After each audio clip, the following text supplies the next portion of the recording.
I know that the Spartan Club was very excited to have this year's event here at the Excelsior Ballroom. Plus, it's kind of fun to say. It'll be even more fun to say after you've had a few wines in you tonight. Welcome to what is always a good night, the Spartan Club Hall of Fame induction ceremony. Tonight we have 7 honorees that span the generations and the evolution of what we now know today as Case Western Reserve University. You will enjoy the 7 inductees tonight. It is my honor to be here tonight. My name is Ron Jans. I will be your Master of Ceremonies. And my first line of duty tonight is to introduce the President of Case Western Reserve University. Please welcome to the podium, Eric Kaler.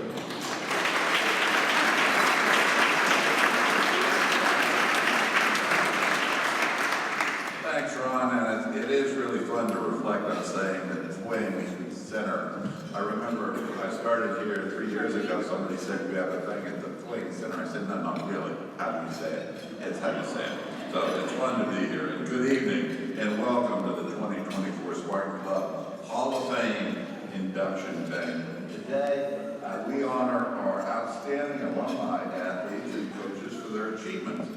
We also are going to recognize the current student athletes for their recent successes, and there have been many. But before we get into the meat of the evening, I want to personally acknowledge some of our guests. First is Gordon Daly. Gordon is a member of our Board of Trustees. That makes him one of my bosses. And he also will be inducted into our Hall of Fame. Gordon, congratulations.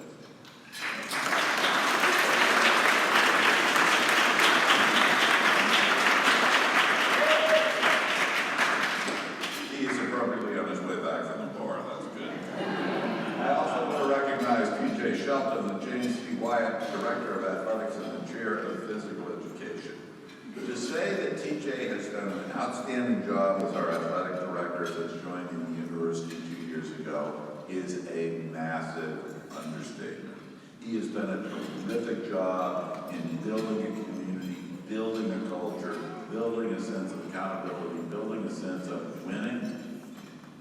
I talk to the coaches at the beginning of the year each year, and I talk to them about academic success. I talk to them about priorities, and I always end with saying, you know, it's a lot more fun if you win.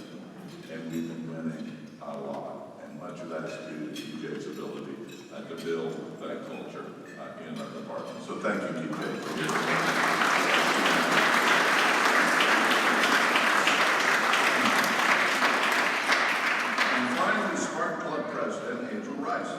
Angel, we appreciate your leadership and the club's continued support of our athletes. I want to thank the Department of Physical Education and Athletics and the Spartan Club for hosting this celebration each year. It is a truly wonderful tradition. Now, for those of you who don't know, and in this audience, I really hope you all do know, the 2022-23 academic year was our most successful ever at the NCAA championships across all of our sports. 10 of our varsity sports teams placed in the NCAA championships last year. That included the women's soccer team, who were the NCAA Division III runners-up, and of course, our fabulous men's tennis team, who won the university's first ever NCAA Division III National Championship. And I suspect that members of both of those teams will join the ranks of the Spartan Hall of Fame at some point down the road. Now, I certainly appreciate the opportunities I've had as a university president and as a Spartan sports fan to attend various competitions and cheer on our athletes. They are an impressive group of young people in the sports and in the classroom. Of course, any involvement in sports and athletics enhances our student experiences here on campus. And beyond varsity athletics, our students participate in a range of activities. They participate in club and intramural sports, physical education courses, recreation activities, and events aimed at their overall health and wellness. And those experiences play a critically important role in shaping who they are, how they develop relationships with one another, and how they form the person they are when they graduate and leave our community. I'm sure many of our Hall of Fame inductees here tonight have many memories of the successes, the failures, the thrilling victories, and the heartbreaking defeats. I sound like Alpha Cell for those who don't remember that. And I'm sure they would all say those experiences shaped the people they are today. So to our Hall of Fame inductees, we are honored that you are among our alumni and that you have chosen to represent Case Western Reserve University. So congratulations to each of you and to the recipients of this year's University Award for Athletic Excellence. I hope you enjoy the evening. I know you will enjoy the evening. And I turn the microphone back over to Ron. Thank you.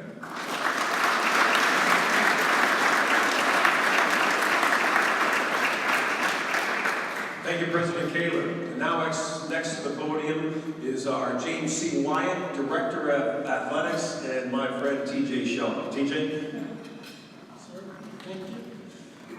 First of all, I'd like to thank President Kaler and our Provost Ward and our Interim VP of Student Affairs, Peter Whiteman, for their continued support for our department.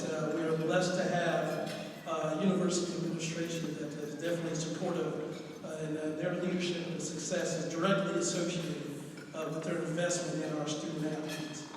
I'd like to extend a warm welcome to our inductees, your families and friends. As an athletic director, there are several ways to kind of measure success, and I think President Kaler just touched on a few. Three things I like to highlight, though, is winning championships, and we appreciate the rings and trophies that I get to take to his office the past couple of years from our great program success. The academic achievements and also graduation. So ultimately the reason why our student athletes are here on campus. And then the third thing is, which is on Monday, is our student athlete banquet, awards banquet, where we highlight their achievements for this past year. And then tonight, which is our Hall of Fame induction ceremony. Tonight's celebration is always a highlight of the year. At last night's welcome reception, it was truly amazing for all of the inductees to be with their families and friends and see the mock-up of their induction picture and talk about some of the things that they accomplished athletically over the years. But more importantly that they touched on was the relationships, the lasting relationships that were developed being part of the team. Ultimately, being part of a team for Spartans is really tied to the importance of, lost my spot, sorry about that, the lifelong relationships that I mentioned, but also a reflection of the definition of the model student athlete over the years. As our inductees go through, they're true ambassadors for our student athletes that are in the room, and they talk about the ability for the blend of pursuit of excellence academically, but also competing for the sport that they love so much. That's a remarkable experience. Once again, congratulations to our inductees. I'd like to take this opportunity to recognize our staff members in attendance, and also our coaches. We'll start with Greg Dabulak, our men's football coach, obviously head coach.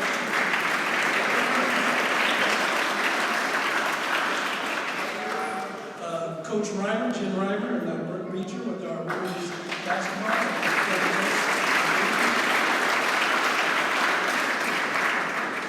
Giselle Don, our assistant coach with softball, and newly crowned UA softball champions. Congrats to them.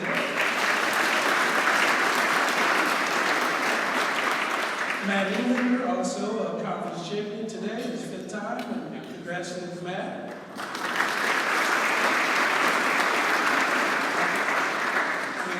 We also want to thank our athletes that are in attendance and also members of our fencing club that are in attendance. So please raise your hands, say, give a warm welcome to all.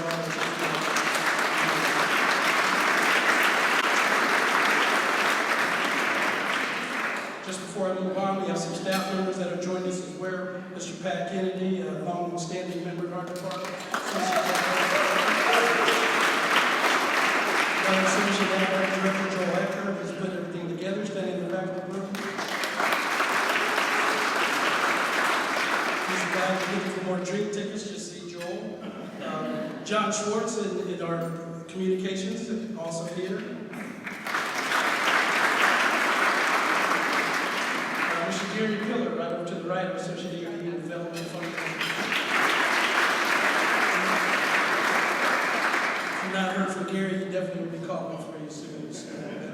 their donations.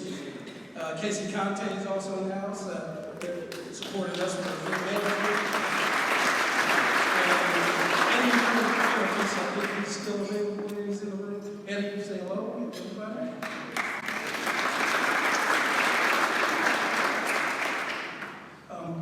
Mr. Kaler talked a little bit about last year's success. A couple things I'm going to touch on now. Our student athletes have done a remarkable job. Academically, we had 97 Van Horn Society members, and that's 3.8 GPA or higher. So that's the highest in the school history this past year. So congrats.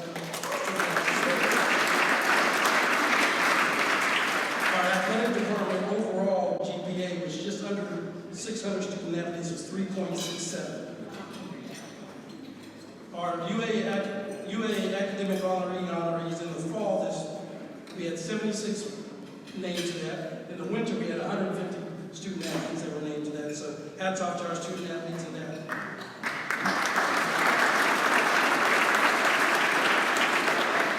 We talked about the athletic achievements overall. So we had, in the fall, we had 4 All-Americans named and 12 winter All-Americans this past year. So congrats to our student athletes.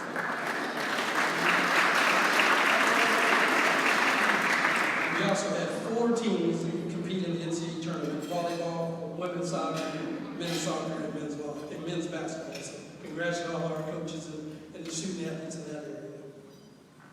The other area I'd like to touch on, and President Kaler really emphasized as well, is our community and service that we put our student athletes and coaches in ability to impact student athletes. So we hosted a joint basketball clinic for the Special Olympics. We had 20 area middle and high school students, 250 youth that attended this Cavs and our student athletes joint clinic. So hats off to our student athletes and the service to the community. And then just this past Sunday, we had our Stronger Together 5K, and those proceeds go to our NYSP program. So an outstanding opportunity for our student athletes, not only academically, athletically, but also service our community. So once again, nice congratulations to all of our coaches and student athletes.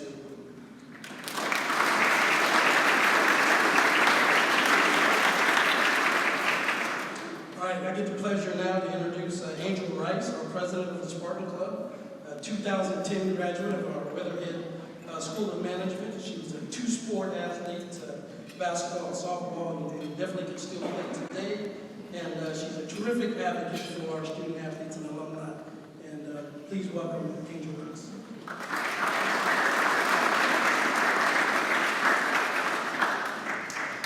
Well, thank you, TJ.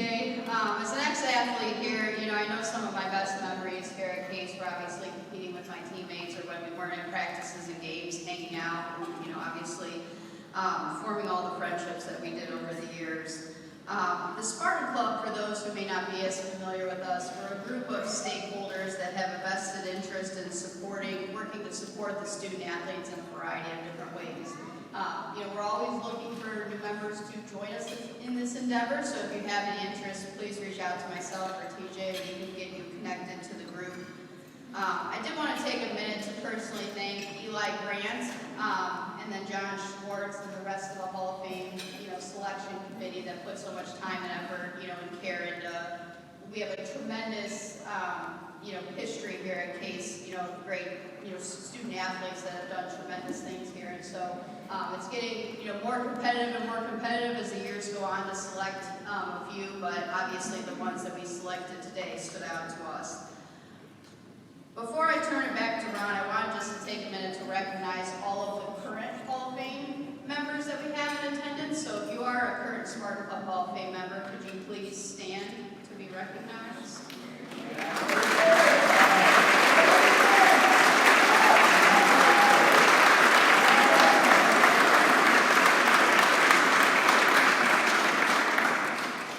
Well, with that, I'll turn it back to our Master of Ceremonies, Ron Jans, to get us on with the rest of the evening. Thank you again for coming.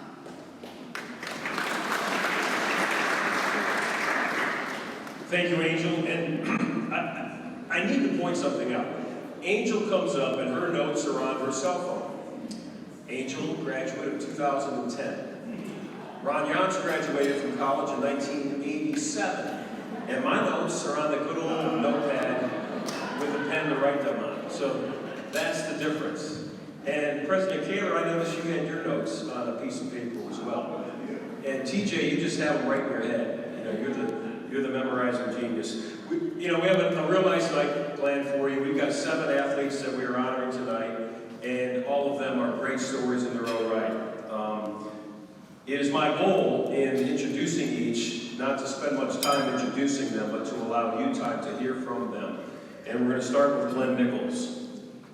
This morning at Mather Park, as the Case Western Reserve University women's softball team prepared to take on Carnegie Mellon, there's a nondescript man standing on the field at Mather Park. And maybe if you're one of the players or one of the fans in attendance, you would just see him in his normal-looking clothes, looking like a normal man, and not know who he was. But it was Glenn Nichols. And if you know anything about the gift that Glenn Nichols has given to the university here at Case Western Reserve, it's his gift of commitment. His gift of commitment to facilities, the Beal Athletic Center, the suited track, the DeCarlo football field that Coach Debs and his Spartans play on every day or every fall, and Mather Park. If you look up at Mather Park and you're standing at home plate and you turn around and you see the press box, it's named after Glenn's wife, Peggy. And Glenn Nichols' commitment to Case Western Reserve, specifically to women's athletics, is met by not many in the history of this university. He is our first honoree. Please join me in welcoming the nondescript man who everybody should know, Glenn Nichols.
Shortly after that, with the retirement of Art Leary, athletics began reporting to me, and that was a responsibility I was very happy to take on, both as a former athlete and as someone who deeply believed in the values of intercollegiate athletics, in competition, in team building, and teamwork, and the values that derive from that over the rest of one's life. During Art's final year, he helped me to understand and appreciate these decades-long legacies of excellence. It helped me understand the value of commitment to the university and its students and the importance of pursuing athletics in the right way, with a full commitment to the academic mission of the university. And it's just delightful to hear TJ's report of how that stands at the epicenter of what's happening with athletics today, and consistent with the values of the university. I had the privilege of representing the university as the men's faculty athletic representative for over a quarter of a century. I had the privilege of representing the university at the University Athletic Association, the North Coast Athletic Conference, and the NCAA with outstanding people. Athletic Director Dave Hutter, University Marshal Patricia Kilpatrick, proud alumna of Mather College, with Catherine Karapides, and with Nancy Gray, the Associate Athletic Director. And we all have the privilege of working with legendary coaches. Bill Sudek, Bob Del Rosa, and Doug Mooney. I probably could spend the rest of the evening telling you stories of the advice that Bill would give me in regular phone calls. To serve our students well, we all knew that we needed to improve our facilities. And the first, Art had already begun that process, building the new pool. And we were fortunate to be able to work together to build the field center, the addition of the atrium to Horsburgh Gym, and the Viola natatorium. None of those would have been possible without the generous support of donors like Tink Field. We also knew that we needed to add more opportunities for female athletes. That was something that was important to me as a matter of principle. It was also important to me as the husband of a very athletic wife who, as an athlete in the pre-Title IX era, had few opportunities to participate.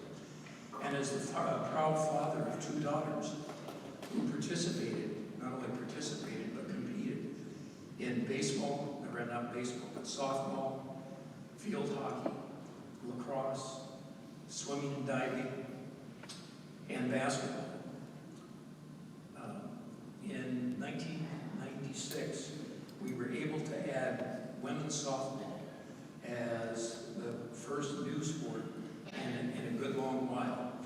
And Karen Farrell, who couldn't be here tonight because she's out busily recruiting for volleyball, was the inaugural coach of that team. And in those early years, Angel was a real leader on the team as a shortstop and participating also in basketball. And I can't begin to describe how proud I am of the stellar job that Josie Henry has done in succeeding years, including today, sweeping the doubleheader, wrapping up the 3rd consecutive UAA championship, and once again, proud of very capable female athletes on their way to the NCAA tournament. Over time, we were able to provide more support for all sports, and I can't even begin to name all of the people who were involved in that. And one of the greatest developments during my time at the university was the development of the village at 115. And it included not only the best on-campus housing that the university had ever seen, or has seen since, I might say, and athletic facilities that were so badly needed. Football, the Central Field, baseball, Nobby's Ballpark, softball, Mather Park. And none of those things would have been possible without the incredible vision and commitment to our students of a number of people, 2 people in particular for the village at 115, Don Kamalski and Sue Nichols-Shubikoff, both of whom are sitting in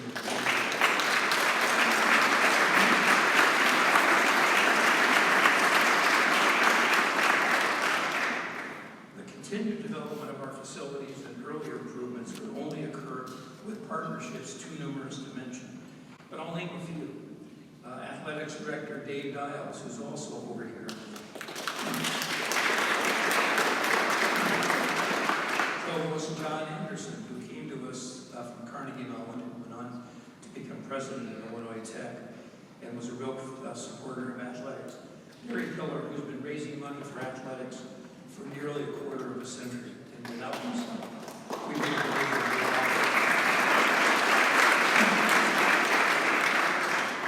the Mather Alumni Association, whose generosity made Mather Park possible. And Pat Kennedy, the Associate Athletic Director, who stepped in and Nabi Lewandowski, and the guidance of many of the coaches. It's delightful to see coaches that I had the opportunity to work with and to look across the boards. With only one exception, I had the privilege of watching all of these student athletes compete. And I have to say, on a personal and professional level, so many things were made better and easier for me because of the fierce commitment to students and the work ethic of Doreen Thibodeau, the department administrator.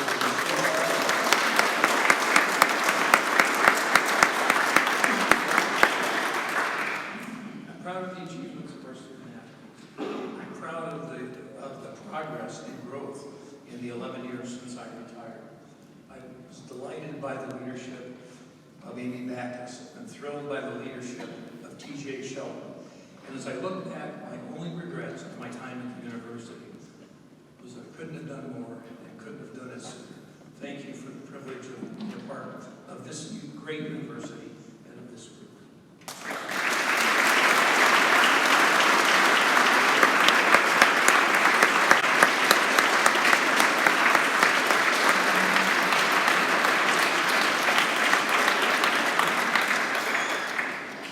Glenn will be joined here at the podium by Christy and Heidi Nichols for the presentation of his Spartan Club Hall of Fame plaque. Christy and Heidi.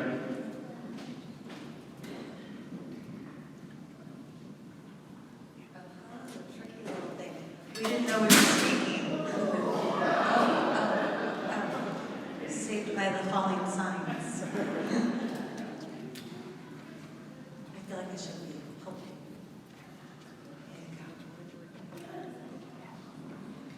I don't think either my sister or I thought we were going to be saying anything, so we came up fully unprepared, which is probably to your benefit as far as your time. But I have to say, I mean, even hearing my father speak, hearing people talk about my father, I feel so incredibly proud and grateful. I have an incredible father who's an incredible human, who's an incredible friend, and I'm just really proud. And I hope everyone who doesn't know him has a chance to maybe just to be in his presence, is to just be in the presence of compassion and grace and respect and honor. And I hope that, I don't really have anything else to say. Thank you for everyone for being here.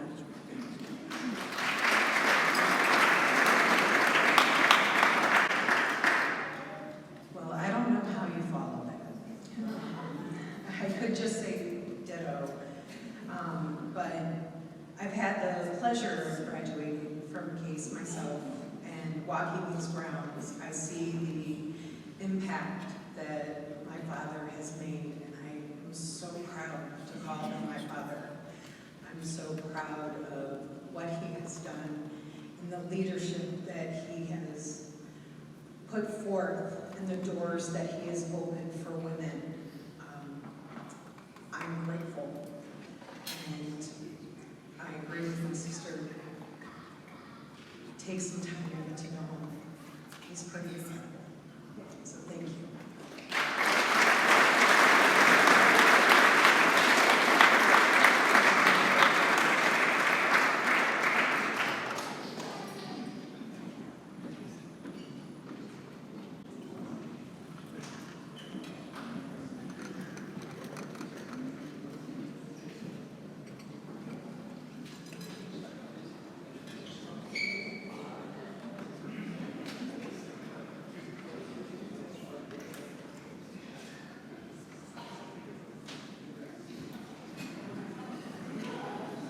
So the Spartan Club put one of those shockers on me, and every time I say something wrong, they shock me. Just to let you know, the presenters are just supposed to present the plaque to the honoree. Otherwise, I'm going to be bouncing around the room all night long.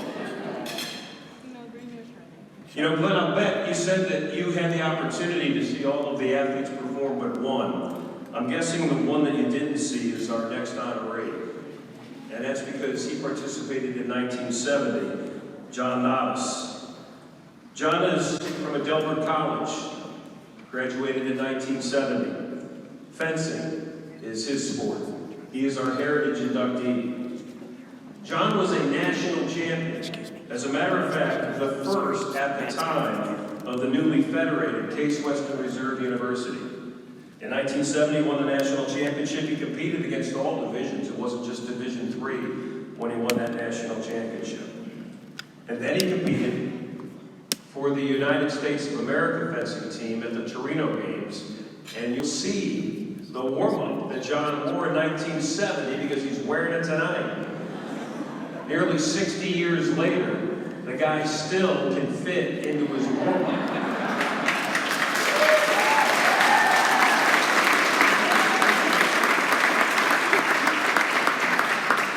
Now, John, before they clap for you, come up here. I want you to stand next to me as I say this next thing.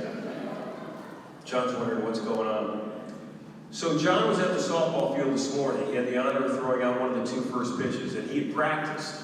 And I can tell you from 43 feet, Lexi Miskey can tell you, he stood in that circle in front of the crowd, and he threw a strike, and it was fantastic.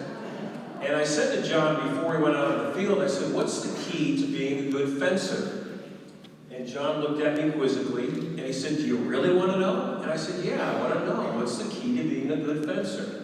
And he said, well, of course you have to be athletically inclined and gifted and put in the time and put in the, the work. He said, but the real key is dopamine. Yes. Dopamine. John Nottis, your next honoree.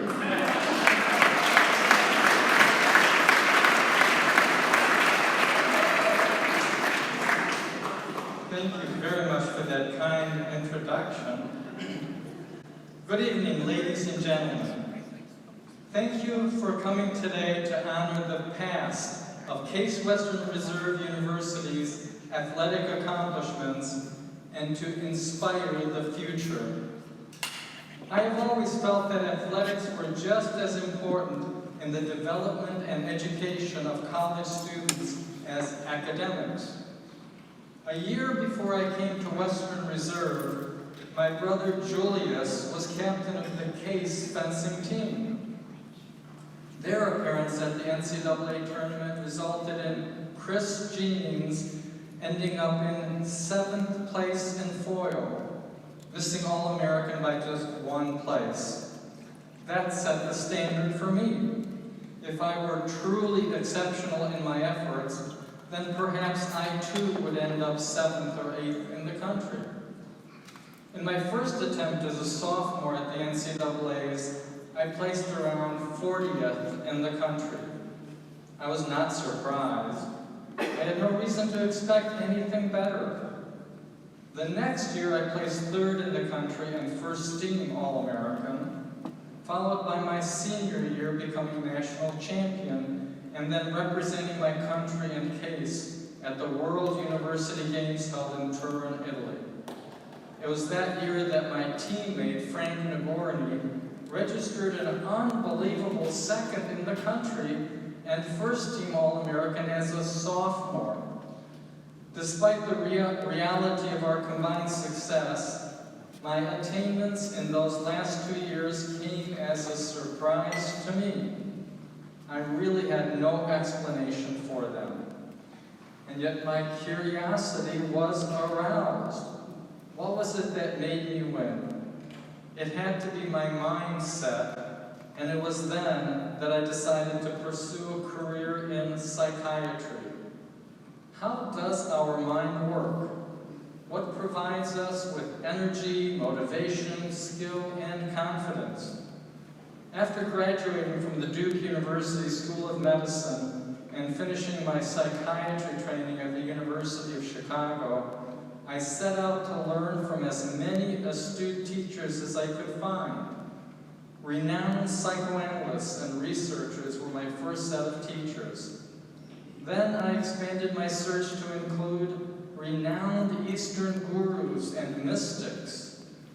It took me more than 50 years, but I arrived at an answer just a few years ago.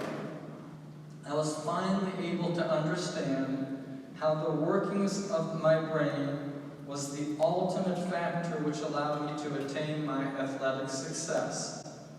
But before I share my discovery, let me pay respect to my coach, Maestro Menyard Kada, up there, and teammates Frank Nagorny, Ron Rack, Hugh Cuthbertson, Ken Kovac, William Marr, and several other fencers who are here tonight.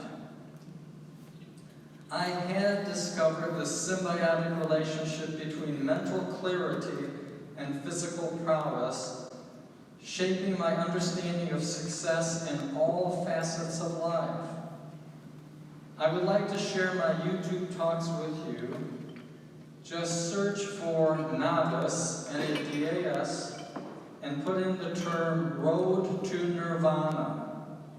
And of course, This has a lot to do with biochemistry. This is a science, and dopamine is a huge factor in all this. It's true. Again, thank you for coming. Kudos to my fellow inductees to the Spartan Hall of Fame tonight, and I invite each and every one of you to join me on the road to Nirvana.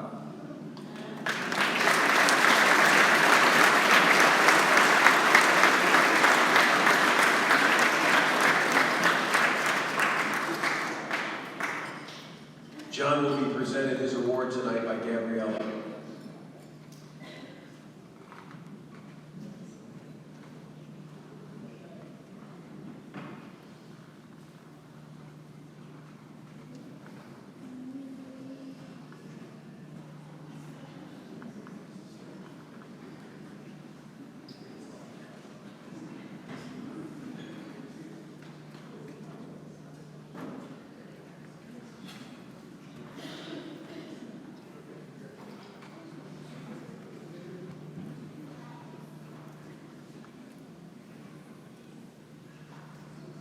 Now, as John walks off, I want to have a visual in the room. If you think you could wear your athletic uniform from 54 years ago, please stand up. John, there's nobody standing up in this room. You are a legend, the GOAT, the greatest of all time.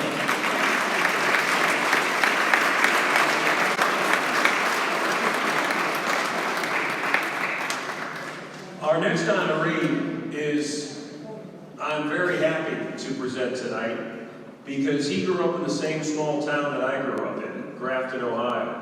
His name's Bobby Bott. Bobby graduated in 2010 from Case Western Reserve, and he was a football player. And if you talk to his head coach, Greg Devilat, and Coach Debs has had a lot of good football players on a lot of good football teams in his era leading the Spartan football. But Coach Debs will tell you, Bobby Bott, pound for pound, athlete for athlete, could possibly be the best all-around football player I've ever coached. Bobby Bott was a cornerback who could have been an All-American at safety. He was a special teams punt and kick returner, matched by few across the nation. As a matter of fact, there are only 4 American Football Coaches Association All-Americans in the history of Case Western Reserve University football. There are 4 pillars over by DeCarlo Field, and on each pillar is a picture of one of those 4. 4 American Football Coaches Association All-Americans in the history of Case football. Bott's one of them. So when Bobby Bott sees a younger player, they go, hey man, you're the old guy on the pillar that I see every day. Coach Debs will also tell you that Bobby Bott has made our university proud. But if there's one thing that Bobby Bott should be honored for as we bring him up here tonight, it was he married the homecoming queen from Midview High School in 2006, his wife Kelly. Bobby, come on up and accept your honor.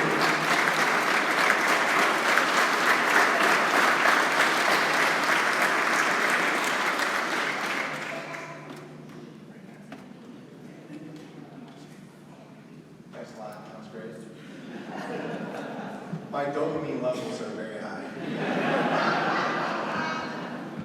Thank you for being here tonight. This is extremely exciting for me to be back on campus. While this is an individual honor, I believe that football is an ultimate team sport, and why it just hits different.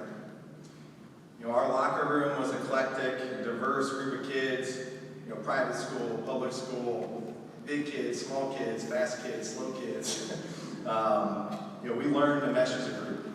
And these 4 years, we were really fortunate to see on-field success. But to me, winning was just an output, of the work that we put in and the culture that we created. I was surrounded by tremendous teammates. Some of us are here tonight. They were competitive, they were dedicated. We truly played for the love of the game. This was pre-NIL, so.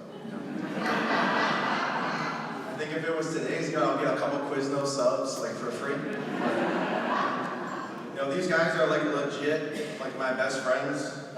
We've shared so many memories on the field and then off the field over the last decade plus. It's no surprise, you know, but I'd love to brag about a few of them here tonight. So, here we go. Corey Check-in, our fullback. Corey Check-in. So Corey has like 30 plus career touchdowns and his average yard per carry is 1.1. He is the epitome of a goal line specialist. Corey, good to see you. So today Corey runs legitimately the largest titanium facility in the entire world. Let that sink in. And I was his roommate. Which is great. Zach Komick, where you at? Zach Komick's in the house. Receiver, one of the most decorated receivers of all time. He thinks he could like high point me or moss me, whatever you want to say. He thinks he could take me, but this is not the case. So I'm just going to say that in public right now on the podium. He's got a beautiful family, 2 kids, great wife. So proud of him. Great to be your friend. He's also, you know, probably going to make partner at his firm in Chicago, but, you know, let's get after it. Joey Baum's here. Amazing player during his career, better person.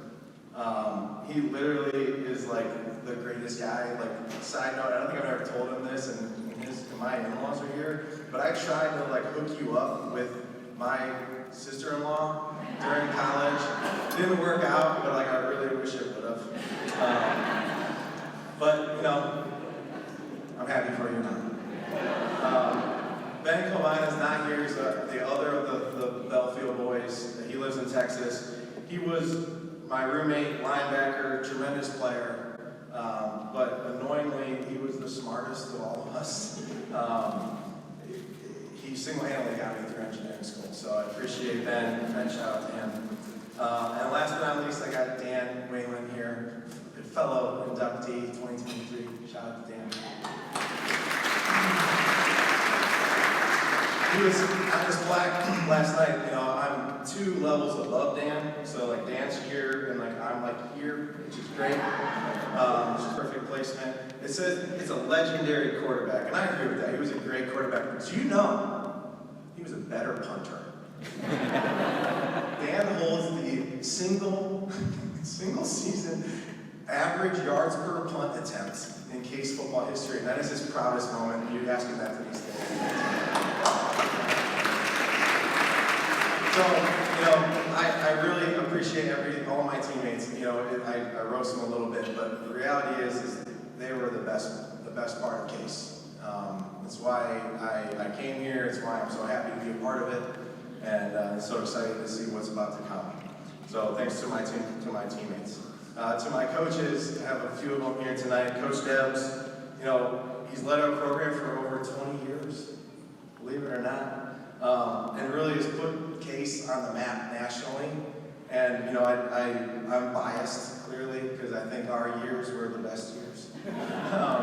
But, you know, I like to think that, and I'm so appreciative to Coach Debs to give us the access, you know, to the program. You know, when we come back, we feel like we're the golden years of Case football, and I'm just so grateful for Coach Debs in that regard. Coach McCullough, I'm so happy you're here. Coach McCullough recruited me. You know, I was on the fence about whether to come to Case or not. He recruited me. You know, he came out to a baseball game, and I loved him. And look, and this dude taught me everything I know about defensive football. And you know, I love the guy, but I'll say one knock, Coach McCullough. You made me room with Jeff Brown in freshman year, so like, for those who know, you know. All right. So all my coaches that helped them make the program successful, I'm so grateful for throughout the years. And now to my family, to my wife Kelly. You know, what can I say? Thank you for all the support throughout the last 19 years. I literally wouldn't be here today without you. You pushed me to come here. Like, so, as you mentioned, like, she was a homecoming queen at Mid-U High again. But ultimately, we were debating. I literally remember the days of sitting in my mom's driveway and saying whether I should go to OU or Case, Ohio State or Dayton or whatever. And she's like, you should go to Case, it's a better school. I'm like, all right, awesome. And then she did that. So I'm so grateful for that. And I'm so proud of what we've created, this beautifully complex and adventurous life together. And everyone says it goes really fast, and it really does. It's been 14 years since I've been in this room. This was 14 years ago. We were doing our senior banquet, and it really flies by. We took our sons to the field yesterday, and seeing their eyes light up and trying to explain to them what Daddy did, to play, was pretty special. And I'm excited for all of the moments that we have together. Spoiler alert, we're pregnant. We got 3 boys, third boy on the way. And it's going to be awesome because I already shared it with President Kaler and athletic director. With this accomplishment, the deal is that I get a full ride scholarship for all my 3 children. And that was the deal that I signed up to sign up tonight, correct? I'll take this as a chance. Okay, thanks. Okay, great. I also want to thank Kelly's parents. Scott and Dawn, you've been such a central part of my life, as well, and you've really set the example of what it means for a strong partnership and commitment. And I just want to thank you for accepting me into your family and being here tonight. And don't worry, Mom, you're next. All right, so she's going to cry now. So my mom loves football, like more than me. She quotes, I bleed like brown and orange. Like she is like a diehard Browns fan. She texts me updates throughout the game, like not knowing that I'm also watching the game. I see that it's 14-10 in the second quarter, I'm good. She didn't push me to play growing up, but like it was just given. Like I had to play, right? At this point, she pushed me to do that. I think most importantly, what I learned from my mom is sacrifice, it's grit, and it's consistency. And, so my father passed away when I was 4 years old. And so needless to say, I was a mama's boy. And most people associate that with weakness. But to be honest, my mom has displayed the most toughness in my life. Here come the tears. She literally put her personal interests aside. She took night classes, switched careers, picked up extra shifts. She just provided a great life, for my sister and I to give me the opportunity. So, my goal and motivation is always to continue to make you proud and maximize the opportunity that we have, that you have provided me, and that's what I intend to do, for the next couple decades. So, I thank you to Case Western Reserve, the Spartan Club, for this tremendous honor. This is a reflection of, it's me in the moment, but it's just so many people that have gotten me to this moment in my life, and I'm happy for the folks that have been here right with me. So, thank you very much. Take care.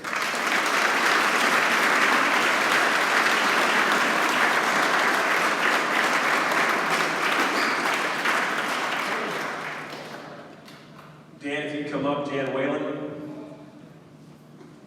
fellow Hall of Famer, will present Bobby with his.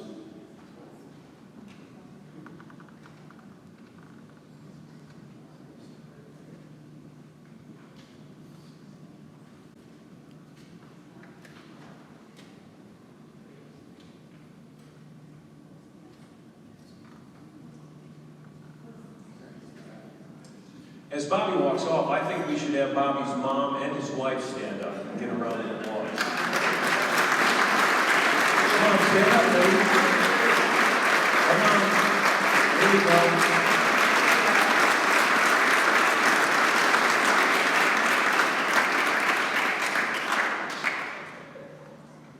Our next honoree is Gordon Daly. Gordon's sitting right over here to my right. Gordon was a baseball player. He was over at the Knob today as the Matt Englander-led Spartans took on Washington University. And if anybody in the dugout knew who was in the audience, they knew that he is the all-time leader in Spartan baseball history in slugging percentage at .756. Let that sink in home runs at 22. And when you play baseball in the spring in northeastern Ohio, with cold hands and frigid temperatures, sometimes sleet falling, hitting a home run's not an easy thing to do. Second all-time in on-base percentage, nearly 500. Third all-time in batting, 404. That's a number Ted Williams would be envious of. Third in stolen bases was 61, and his stolen base percentage was 91%. And I said to Gordon, I said, listen, you were a power hitter. How did you steal bases? I mean, power hitters are guys that sit around, drink beer, don't do anything athletically, and then they just pound home runs. And Gordon, in his very humble way, said, I don't know. That was his answer. I don't know. He played center field, and he wore number 9. And I asked Gordon, I said, you know, number 9 is a famous baseball number. And I said, did you choose that? And he goes, it just was the only one that was left or one that was available. And number 9 was worn by Ted Williams. It was worn by Joe DiMaggio. It was worn by Roger Maris. It was worn by Reggie Jackson. And it was also worn by the 2024 Spartan Club Hall of Famer. Please welcome to the podium, Gordon Daly.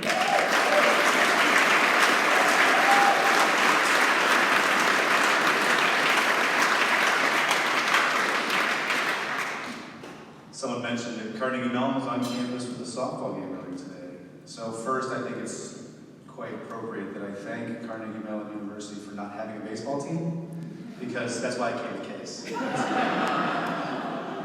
I'm a Pittsburgh kid, so I knew I wanted to play baseball. I knew I wanted to go to a great school, and I knew Carnegie Mellon had a great school for me. When I went up for a tour and I realized I didn't have a baseball team, I instantly knew that was over, because I definitely wanted to play baseball, because I love baseball. You know, it's really deeply satisfying for me to come out here. It's been crazy to think almost 30 years since I stepped on this campus, because when I first started going to events at Case, even right after school, I knew like nobody. I knew like 1 or 2 people.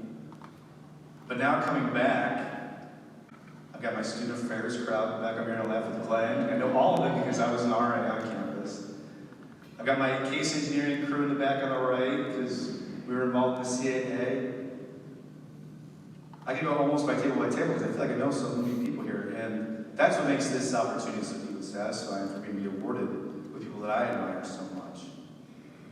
So it's very, very exciting to be here. I want to just tell you guys 10 stories because I have so many incredible, fascinating stories, but I know I'm not allowed to because I was just a Spartan Club president back in the day, and the game plan was do whatever you can do to keep these short so we can get home by a reasonable amount of time. So I know that. But first, I need you to know 3 things, and I'm going to tell you a story. The first thing is, I want you to know, is that I tried to keep this a secret that I was being inducted in the Hall of Fame. But unfortunately, my friends found out, and I just first want to thank them. You know, especially Susan, Jeremy, Alex, and telling all the rest of the team what was going on tonight and coming in, for having people flying in from all over the country. It means a lot, so thank you all for being great teammates and great friends. Thank you.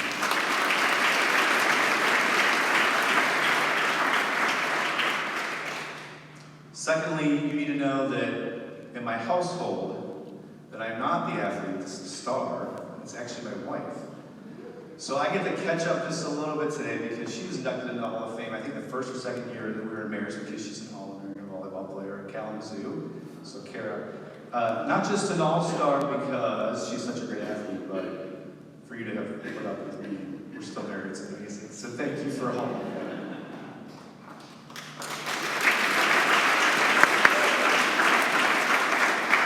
I also want you to know that my parents surprised us as kids because we thought we were really we didn't have a ton of money as a family. We grew up very humbly, very meager means.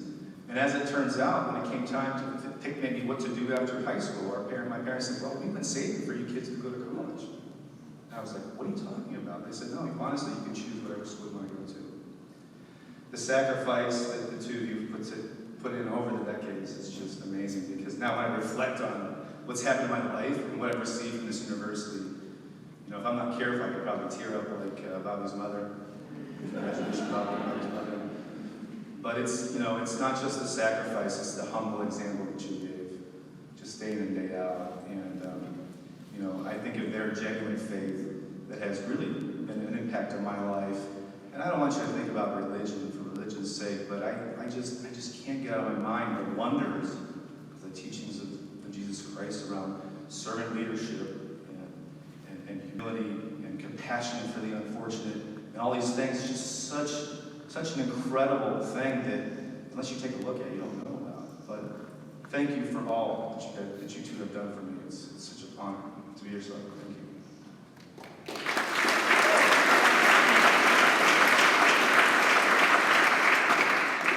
I wanted to tell you the story about how the baseball home run went through the city bus, and I wanted to tell you the story about the pile-on penalty that we got for me kicking an extra point because I was a backup kicker to the backup and got to kick on the football team. And I wanted to tell you about my diving story, and I wanted to tell you about my track story when I tripped on the track and still didn't get last place, which I'm very proud of. The story I want to talk to you about is a story when we had the biggest set of fans for one of our games ever. The story's really not about me, it's about my presenter, Jeremy, now in the back. See the guy with the long hair? He's allowed to have long hair like that because he's a DEA agent in Miami. So, we're very safe. I see a couple of cops and Jeremy. But Jeremy's dad was, I think, the principal at Orville, or an administrator, and the kids were going to the museum to see some artwork, of course, and why not stop by for a baseball game to cap off the day? And they rolled in with their buses. It felt like 200 people. And I don't know if you've been to a baseball game at Case before, but I'm guessing we average 20 or 50, somewhere in that range, right? So they have a couple hundred kids just show up, screaming the lights out. We want Jeremy! We want Jeremy! And we were freshmen or sophomores, I don't know. We weren't playing, I think we were freshmen, we weren't playing very much at all. What else was a coach to do? He had to put Jeremy in the bat. Right? And I'm thinking to myself, that is pressure that I've never seen before in my life. And I think the first pitch, I mean, I don't even know if it was anywhere near the plate, because how's a pitcher going to pitch against the guy at this one? He's got, you know, 200 kids screaming his name over and over and over again, right? You wouldn't believe what happened next. The next pitch came right down the middle. Jeremy hit that thing over the fence. Home run. The place went absolutely bonkers. It was an incredible experience.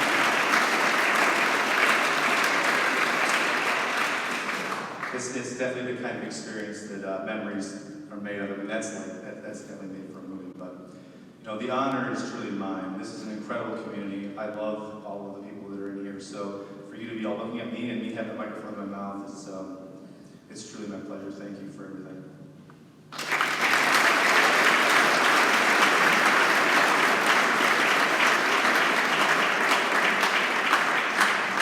So we're going to bring up the famous Jeremy now and right now to present to Gordon Daly.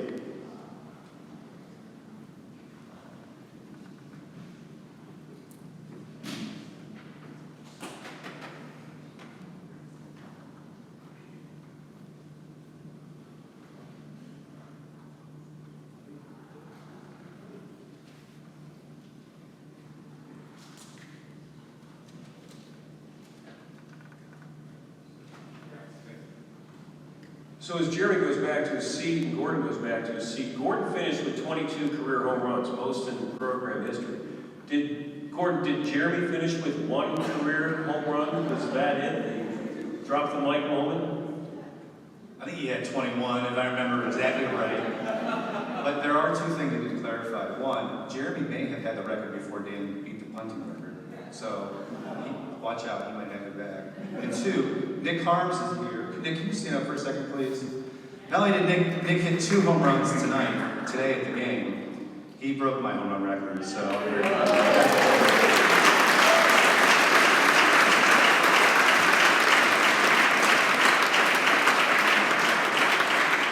Well, congratulations, Nick. And congratulations to Coach Englander, who's back there. They are UAA champs once again, along with the softball team. They clinched it today. You know, I'd said that Bobby Bott was a special inductee for me tonight, and so is this next one. Evie Iacano, or as she is now known as Dr. Evie Iacano. Evie graduated in 2013, played on the women's basketball team. Just a few stats. Her senior year, she was Player of the Year in the University Athletic Association. And if you've never seen basketball in the UAA, you should come watch it, because it is tough. You have got to be physically and mentally tough to be successful in the UAA in basketball. And Evie was Player of the Year in that association her senior year. She was also D3Hoops.com All-American. She scored points, she hit threes, she dished the ball, she played defense, she had steals. I could go on and on.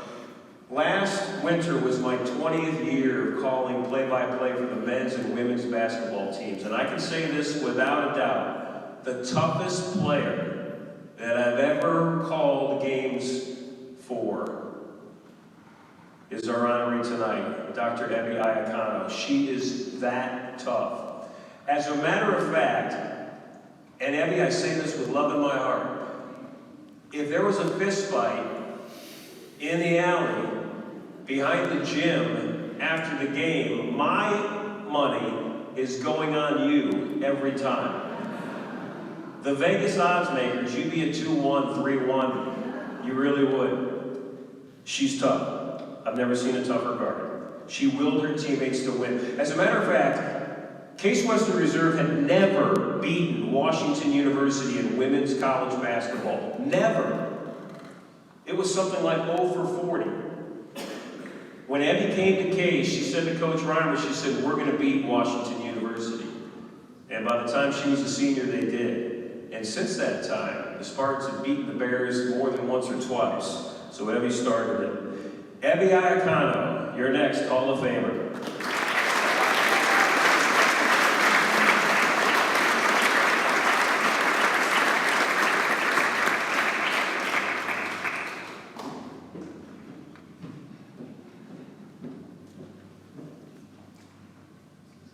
That is an introduction I'll take. I don't know if I'm that tough, but I'm going to take it. Real quick, I want to say 2 thank yous. One, President Taylor, thank you for getting me here. We were in the elevator together, and while I've been on campus lots, got a little lost, and so thank you for getting me here. And Glenn Nichols, thank you. Fun fact, I was born in 1991, and I graduated in 2013, which was your kind of reign, and I was also honored to be the Glenn and Peggy Nichols Female Athlete of the Year while I was here, so just kind of really cool. And I'm old school, I guess, because I brought paper. So I just want to say thank you for everybody being here tonight. Obviously, this is a huge honor. And congratulations to all the other inductees. Just such an honor to share this evening with you. So of course, it's with immense gratitude and humility that I get to be honored into the ranks of Case Western Athletic Hall of Fame. It really dawned on me the other night. One of my past teammates, Marissa Miles, we were hanging out and she was asking the agenda of the weekend. It was like, so, and I was like, oh yeah, we have a cocktail hour in the Hall of Fame room. And we were like, where is the Hall of Fame room?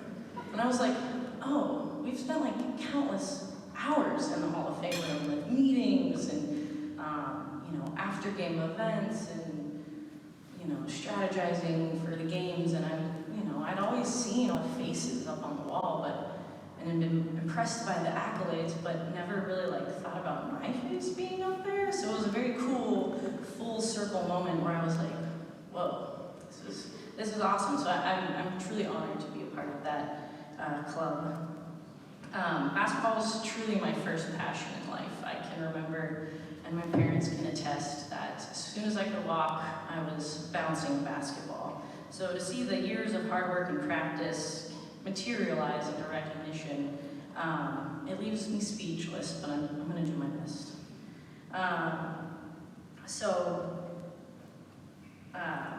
Obviously, this award, as mentioned earlier, is not an individual award. It comes with many thanks. So the first being my parents. Thank you for letting me bounce a basketball ceaselessly as soon as I could walk, to staying late after practice until I insisted I make 10 free throws in a row before I could go home, to donating a shooting machine to Case Western so that me and my teammates could shoot endlessly, and the basketball locker room for women's basketball.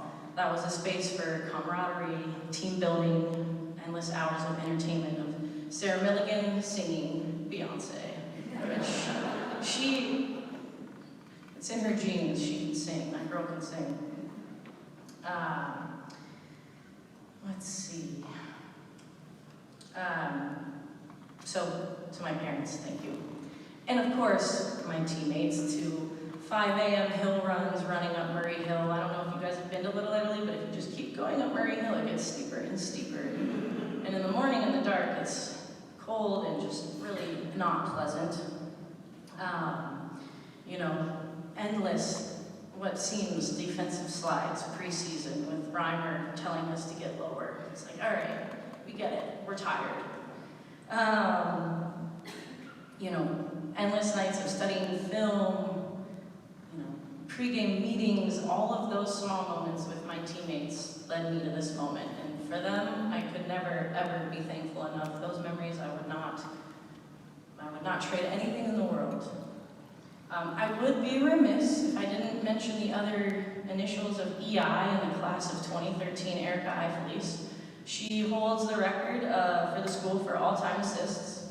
I did need to make those shots for her to get that record, but I'm very thankful she passed me the ball, so Erica, appreciate you.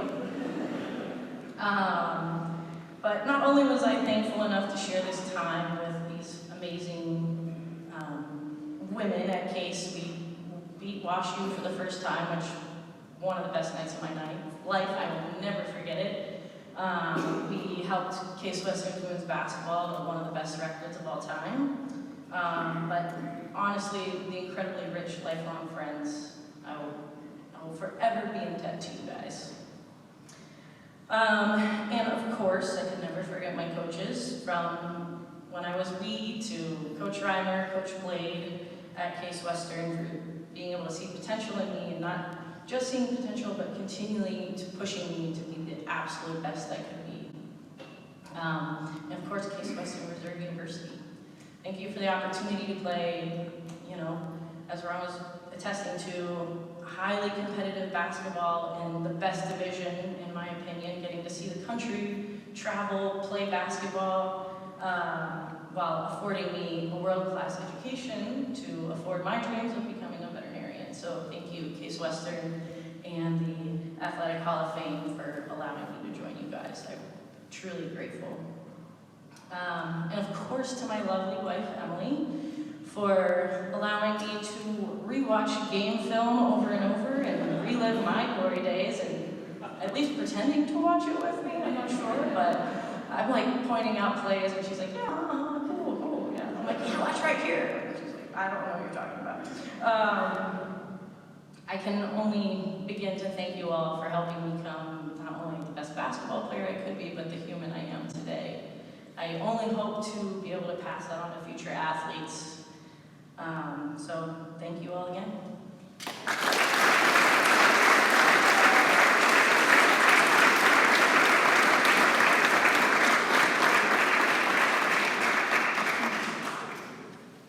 So Michael Iacano is going to come up and present to Evie.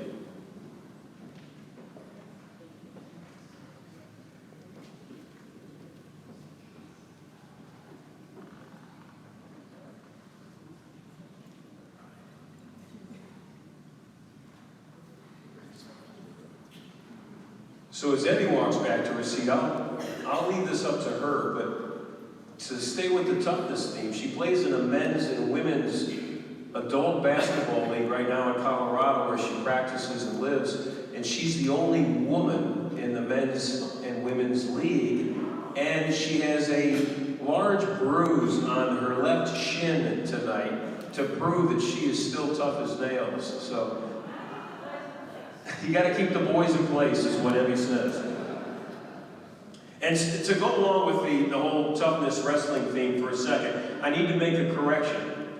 Earlier, I had said DeCarlo Field when I was referencing the football field. See, I'm a former wrestler, and the DeCarlo name in Case Western, pretty well known with wrestling. It's DeSanto Field, of course, not DeCarlo Field. So I wanted to make that point that I had made a mistake, and I knew that. I knew it was DeSanto. But that little jolt that I get every time I make a mistake, I got a couple of those when I said that. So I can't feel my right side right now.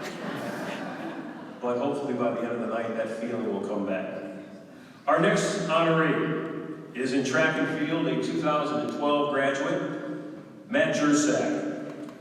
Matt, in the University Athletic Association, was the 55-meter champion in 2009. He is the school record holder, still today, in the outdoor 110-meter hurdles and the indoor 55 and 60-meter hurdles. As a matter of fact, Matt is the only Spartan in the history of track and field to claim All-American honors in a hurdle event.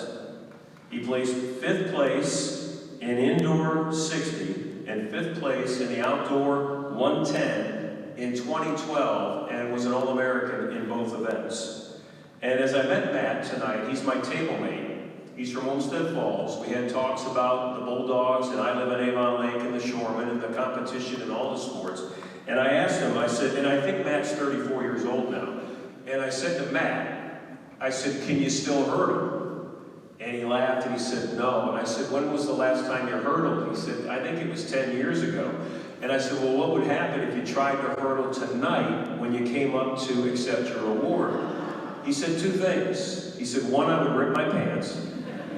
He said, 2, I would be injured and I would need help out of here tonight. So please join me in welcoming to the podium, and let's cheer him on so maybe he'll hurdle his way up here, Matt Jersak.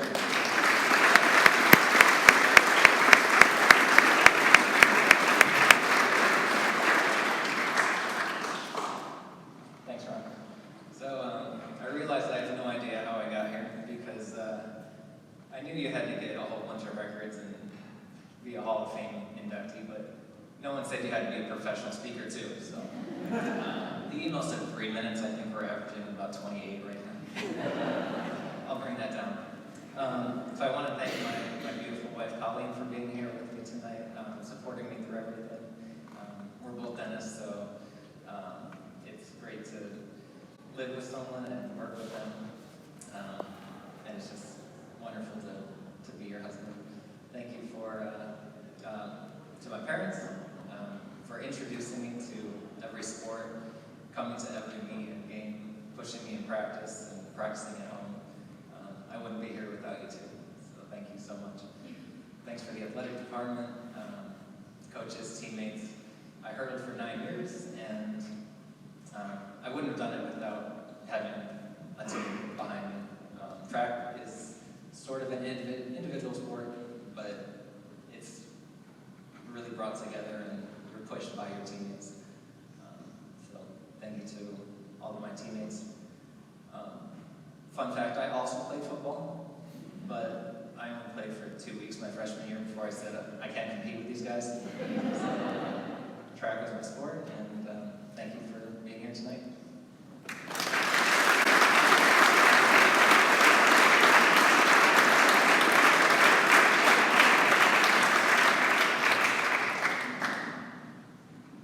Matt will be joined by his dad, Mike, to present him his honor.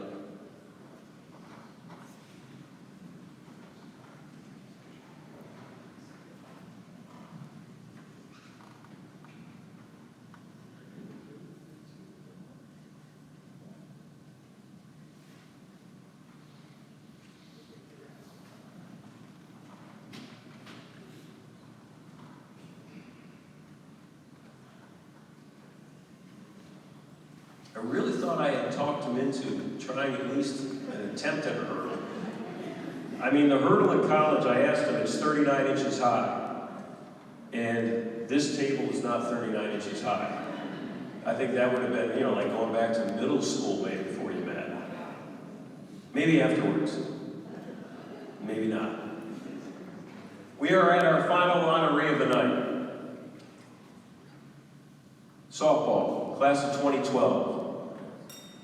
Lauren Wolves Saunders. Lauren has the distinction of the first ever Spartan softball player to be named All-American. She was introduced before the doubleheader today against Carnegie Mellon to throw out one of the two ceremonial first pitches. And when she was introduced by Otto Pennica, a former Hall of Famer, or a current Hall of Famer, you're always a Hall of Famer, as the first ever softball Spartan to be named All-American. And she got not only a standing ovation from the Spartan dugout, but from the Carnegie Mellon Tartan dugout. And I don't know about you, but there's one thing I've learned over 20 years of calling Case Western Reserve University sports. If you can get a Tartan to stand up and cheer for you, that's a pretty big deal. Because Carnegie Mellon and Case Western Reserve aren't exactly friendly in sports. She's the first ever to be All-American. She's second in her career in batting average with 384. And she's the career leader in hits with 171. And here's a story about how that happened. It was her senior year. The Spartans couldn't get a game in. They were getting rained out. They were just having trouble later in the season getting a game in. And Coach Henry, who I believe was in her second year as the head coach, got an offer from Penn State Maryland. We'll play you if you come to Penn State Stadium. Coach Henry tried to get them to come to Case. He said, the coach, listen, I get to play one time a year at Penn State Stadium, home of the Nittany Lions. I don't want to give that up. Can you come here? Yes, we'll come. On a Tuesday. She's got an opportunity, if she gets a hit in the game, to tie the career record. Her dad played basketball at Penn State. Her mom went to Penn State. Her mom was a cheerleader. Penn State, huge family. They're in the crowd. First at bat, hits a home run. Hit number, whatever the record was that time. So she's tied second at bat at Penn State, where her family's from. On a random Tuesday, on a game that was never supposed to happen, hits another home run. So she ties the career record and then sets the career record with back-to-back home runs, consecutive at-bats, at a stadium where a Big Ten team plays, at a university that her mom and dad were from. It was a special moment. Please welcome to the podium your next Hall of Fame honoree, Lauren Wolves Saunders.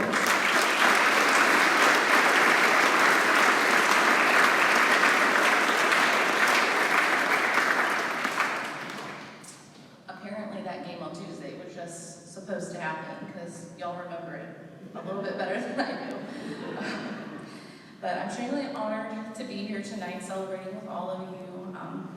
I know it's been mentioned, but it seems like a lifetime ago that I was getting dressed as a Spartan, but also just like yesterday, because it's been 14 years. It's like, dang, when did that happen? But first, I want to thank my teammates who have also become my lifelong friends and all my coaches along the way, but especially Coach Henry. She can't be here today, but she sent some current players and coaches in her place to celebrate, so thank you for being here. I want to give credit to Coach Henry, though, for making the program what it is today. We went from a losing record in my first years at Case, with barely enough players to play. We literally sent an email to all the female student athletes saying, hey, we need bodies, come play. So we found some willing female student athletes, thankfully, and I got to play my sophomore year here. Might have had a few more records, but anywho. So we went from a losing record to now being UAA champs multiple times. Like, seeing what she's done in the 14 years here is amazing. And I'm glad to have been a part of that. And her dedication to the team is what helps get me here today, so thank you. But I also want to thank myself and my current teammates because we also had the honor to interview coaches my sophomore year. I was going into my junior year and we got an email saying, hey, would you be interested in interviewing the current candidates for selection? And we picked Josie, and I like to think that we made the right choice. So anyways, I want to thank my dad next. He's here today with me. He was one of my first coaches. I want to thank for all the support over the years, from shuttling me to and from practice, from installing a batting cage in our basement. We had to reinforce the ceiling because that made a lot of noise. And all the other things along the way, from, like Evie said, when we could first walk to now, always supporting you in your sport journey. And lastly, my husband I want to thank for helping drive the 10 hours to get here from North Carolina. So, thank you.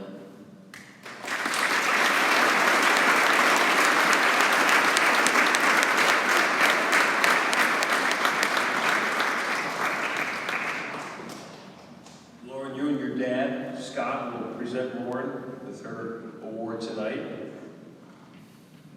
Scott was a small forward at Penn State. He's one of the rare guys who I think has gotten taller as he's aged.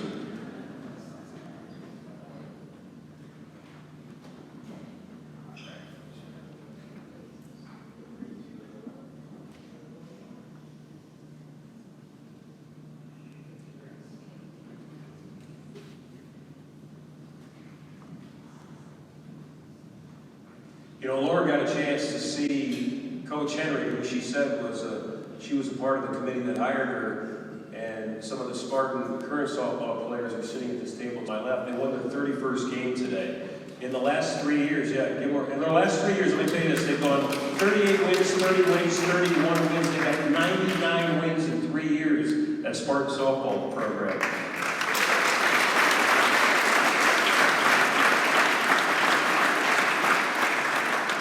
Now, as we wrap up tonight's ceremony, and we're at that point right now, when we say goodbye, we'd like all of tonight's honorees to please come up to the front here to get a group picture for the class of 2024.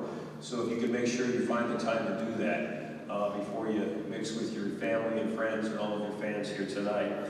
I'd just like to say thank you to a few people. I'd like to thank President Kaler. Him and I have developed a nice relationship over the years. He is a huge fan of sports, and he is at so many sporting events.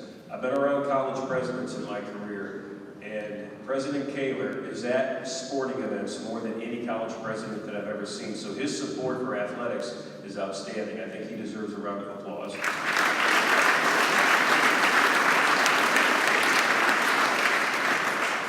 TJ Shelton, as Eric said, has done an outstanding job with the athletic program. TJ, thanks for including me in all that you do. And Angel Rice, long ago, asked if I would MC this prestigious event. It was my honor then, and it continues to be my honor every year. So Angel, president of the Spartan Club, thank you for asking once again.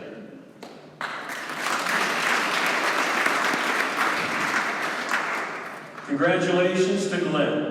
Congratulations to John. Congratulations to Bobby, to Gordon, to Evie, to Matthew, and to Lauren, your class of 2024 Spartan Club Hall of Famers. Thanks for being here tonight.